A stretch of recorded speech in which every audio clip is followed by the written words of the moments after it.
आज हम लोग भारत की नदियाँ के बारे में पढ़ेंगे। भारत की नदियाँ दो पार्ट में विभाजित होती है। पहला है हिमालयी नदियाँ, दूसरा है क्या प्रायद्वीपीय नदियाँ।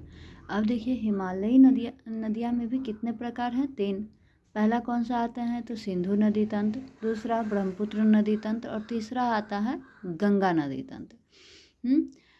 यहाँ तक तो समझ गए होइएगा। फिर से समझिए, हिमालय नदी में कितने प्रकार हैं? तो 3 प्रकार हैं। कौन कौन से? तो सिंधु नदी तंत्र, ब्रह्मपुत्र नदी तंत्र और गंगा नदी तंत्र।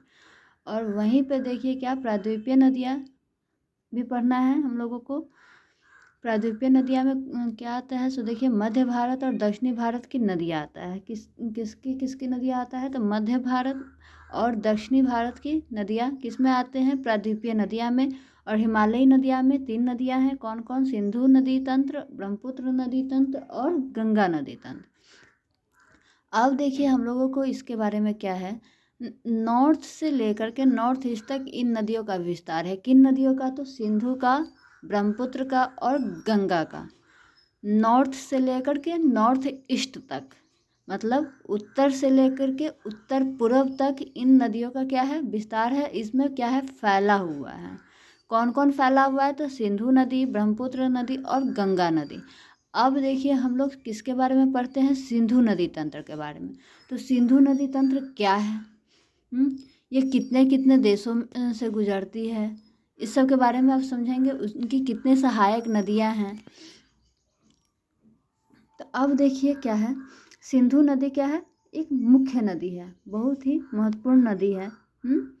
और इसमें क्या है, ये 3 देशों से होकर के गुजरती है। कौन कौन सा? तो पहला है चीन, दूसरा है भारत, तीसरा है कौन सा? पाकिस्तान। मतलब ये तीनों देशों से होकर के क्या करती है? गुजरती है। कौन सी नदी? तो सिंधु नदी।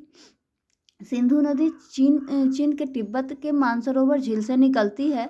उसके बाद भारत में लद्दाख में प्रवेश करती है और यहाँ से फिर पाकिस्तान होते हुए अरब सागर में क्या होती है? जाकर के गिर जाती है। देखिए फिर से समझने वाली बात है कि सिंधु नदी कहाँ से निकलती है? तो चीन के तिब्बत के मानसरोवर झील से क्या करती है? निकलती है। कौन नदी निकलती है? तो सिंधु नदी निकलती है। उसके बाद वो भारत में क्या? लद्दाख में प्रवेश करती है। भारत में भी कहाँ प्रवेश करती है? तो लद्दाख में। और वहाँ से फिर वो चलती है, फिर आगे बढ़ती है कहाँ? पाकिस्तान होते हुए वो कहाँ जाकर के गिर जाती है? मिल जाती है। तो अरब सागर में जाकर के क्या होती है? मिल जाती है। कौन सी नदी अरब सागर में जाकर के मिल जाती है? तो सिंधु नदी। कहाँ से निकलती है? तो चीन के तिब्बत के मानसरोवर झील से निकलती है। फिर उसके बाद वो भारत के लद्दाख में प्रवेश करती है और वहाँ से पाकिस्तान होते हुए वो अरब सागर में जाकर के गिर जाती है। अब देखिए क्या हमको पढ़ना है? सिंधु नदी के बारे में। वो कहाँ से निकलती है? तो कहाँ से निकलती है? तो तिब्बत के मानसरोवर झील से निकलती है। और कहाँ जाकर के गिरती है? तो अरब सागर में जाकर के गिरती है। सिंधु नदी के कितने सारे सहायक नदियाँ हैं? तो झेलम, चिनाब, रावी, ब्यास और सतलज है। ये सब मुख्य हैं, ये सब मुख्य सहायक नदियाँ हैं। कौन कौन से? तो झेलम, चिनाब, रावी, ब्यास और सतलज।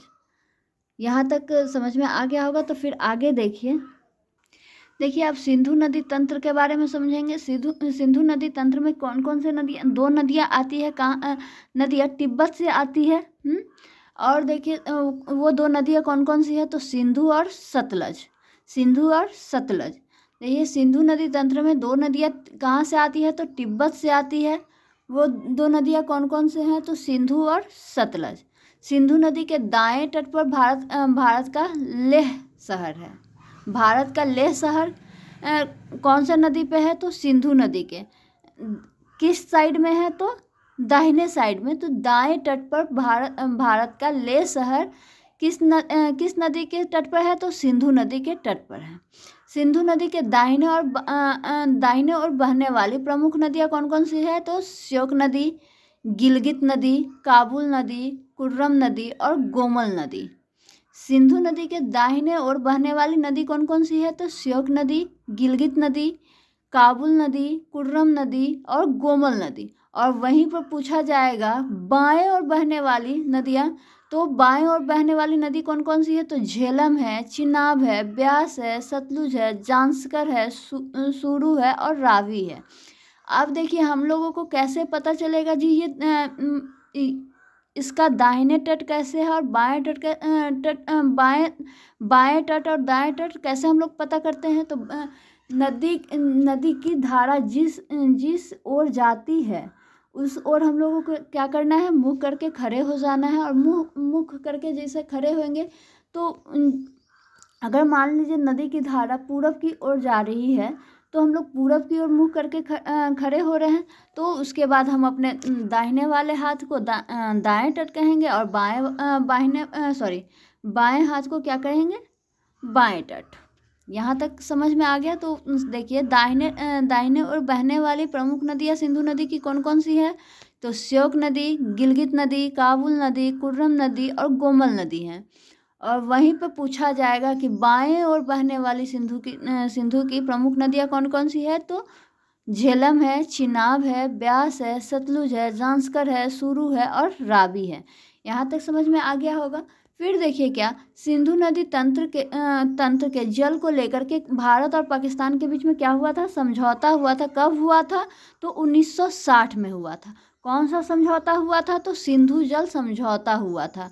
उसको हम लोग इंग्लिश में इंडस रिवर ट्रीटी बोलते हैं। इंडस रिवर ट्रीटी बोलते हैं किसको? तो सिंधु जल समझौता को इंग्लिश में हम लोग क्या कहते हैं? Indus river treaty. कब हुआ था? तो 1960 में हुआ था। कौन से दो देशों के बीच में हुआ था? तो भारत और पाकिस्तान के बीच में हुआ था। अब देखिए क्या इस संधि पर भारत के तत्कालीन प्रधानमंत्री कौन थे? जवाहरलाल नेहरू। और पाकिस्तान के तत्कालीन राष्ट्रपति कौन थे? तो अयूब खान ने दस्तखत किए। दस्तखत का इंग्लिश में हम लोग क्या कहते हैं? सिग्नेचर किए। किस संधि पर? तो सिंधु जल समझौता पर भारत के तत्कालीन प्रधानमंत्री जो थे कौन थे? तो जवाहरलाल नेहरू। और पाकिस्तान के तत्कालीन राष्ट्रपति कौन थे? तो अयूब खान ने उस पर क्या किए हैं? हस्ताक्षर किए हैं। किस पर हस्ताक्षर किए हैं? तो उस संधि पर। वो संधि कौन सा है? तो सिंधु जल समझौता वाले पर क्या किए हैं? उस पर सिग्नेचर किए हैं। कौन सिग्नेचर किए हैं? तो जवाहरलाल नेहरू और पाकिस्तान के तत्कालीन राष्ट्रपति अयूब खान ने उस पर सिग्नेचर किए हैं। अब देखिए क्या सिंधु नदी तंत्र में कितने नदियाँ आती है? तो 6 नदियाँ आती है। कौन कौन से? तो सिंधु, झेलम, चिनाब, रावी, व्यास और सतलुज। अब देखिए क्या है जो ये भी जो है ना दो पार्ट में डिवाइड है। ये भी नदी जो है क्या है? दो पार्ट में है। क्या सिंधु, झेलम और चिनाब का पानी का अधिकार किसके पास है? तो पाकिस्तान के पास है। वहीं पर रावी, व्यास और सतलुज के पानी का अधिकार किसके पास है? तो इंडिया के पास है। इन 3 नदियों के इंडिया के पास है और इन सिंधु, झेलम और चिनाब के पाकिस्तान के पास है। इसका मतलब क्या है? समझने के लिए हम लोग कहते हैं कि सिंधु, झेलम और चिनाब पर 80% पानी का अधिकार किसका है? तो पाकिस्तान का है। और 20% किसका है? तो इंडिया का है। वहीं पर देखिए समझने वाला क्या है एक और, जो रावी, व्यास और सतलुज पर 80% पानी का अधिकार किसके पास है? तो इंडिया के पास है। और 20% किसके पास है? तो पाकिस्तान के पास है। यहाँ तक समझ में आ गया? अब देखिए हम लोग किसके बारे में समझते हैं? सिंधु नदी तंत्र की सहायक नदियाँ के बारे में। तो अब देखिए कौन कौन सी उसकी सहायक नदियाँ हैं? तो अभी बताए थे झेलम, चिनाब, रावी, व्यास और सतलज हैं। अब देखिए हम लोग पहले किसके बारे में पढ़ते हैं? चिनाब के बारे में। देखिए चिनाब कितने किलोमीटर तक फैला हुआ है? तो 1180 किलोमीटर तक। इसका उद्गम स्थल कहाँ है? तो बड़ा लच्छा दर्रा है। वो बड़ा लच्छा दर्रा कहाँ पड़ता है? तो हिमाचल प्रदेश में पड़ता है।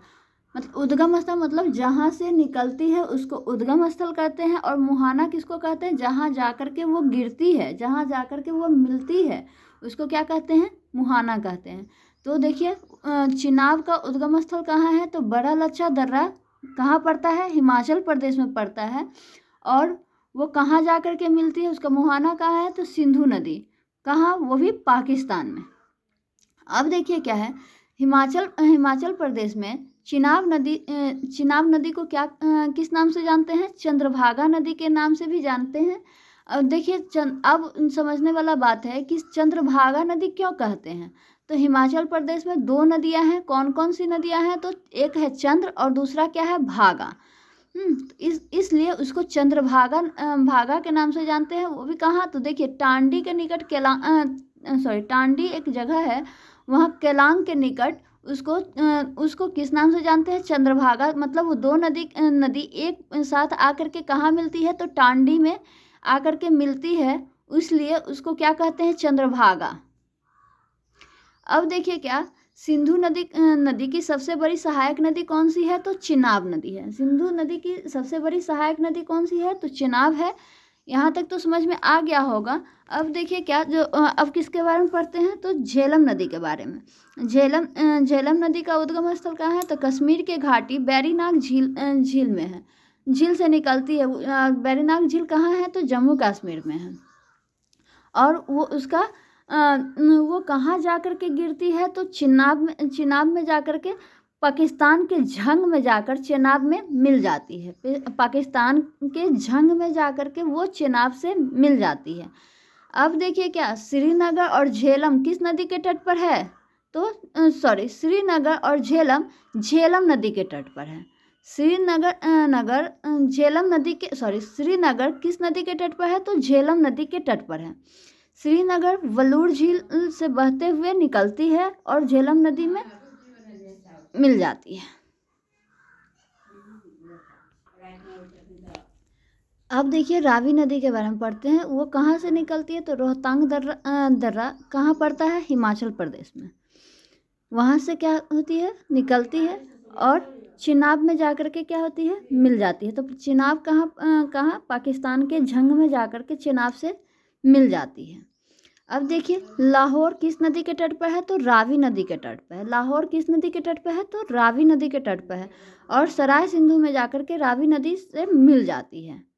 कहाँ जाकर के मिल जाती है? तो सराय सिंधु में रावी नदी से जाकर के मिल जाती है। अब देखिए क्या अब रोहतांग दर्रा कहाँ पड़ता है? तो पीर पंजाल के धौलाधर के मध्य से रावी नदी क्या होती है? बहती है।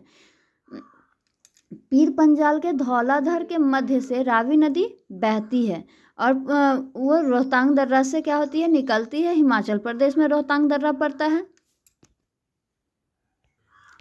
और भारत में चंबा घाटी से बहते हुए रावी नदी में क्या होती है? मिल जाती है। अब देखिए किसके बारे में पढ़ते हैं? सतलुज नदी के बारे में। सतलुज नदी कहाँ से निकलती है? तो राकसताल के मानसरोवर झील से निकलती है। वो कहाँ पड़ता है? तो मानसरोवर झील तिब्बत में पड़ता है। राकसताल के मानसरोवर झील से निकलती है और वो पाकिस्तान के बहवालपुर में चेनाब से जाकर के मिल जाती है। भाखड़ा बांध सतलुज नदी पर है। भाखड़ा बांध किस नदी पे है? तो सतलुज नदी पे है। और देखिए आप किसके बारे में पढ़ते हैं? ब्यास नदी के बारे में। उसका वो उद्गम कहाँ से होता है और वो कहाँ जाकर के मिलती है? तो ब्यास नदी ब्यास कुंड से निकलती है। कहाँ? रोहतांग दर्रा कहाँ पड़ता है? तो हिमाचल प्रदेश में पड़ता है और वो किस में जाकर के मिल जाती है? तो सतलुज नदी में जाकर के क्या होती है? मिल जाती है। अब देखिए ब्यास नदी इकलौती ऐसी नदी है जो भारत से शुरू होती है और भारत में ही खत्म हो जाती है। क्वेश्चन ये भी आ सकता है कि कौन सी ऐसी नदी है जो भारत से शुरू होती है और भारत में ही खत्म हो जाती है? तो वो कौन सी नदी है? तो ब्यास नदी है जो भारत में ही शुरू होती है और क्या हो जाती है? भारत में ही खत्म हो जाती है।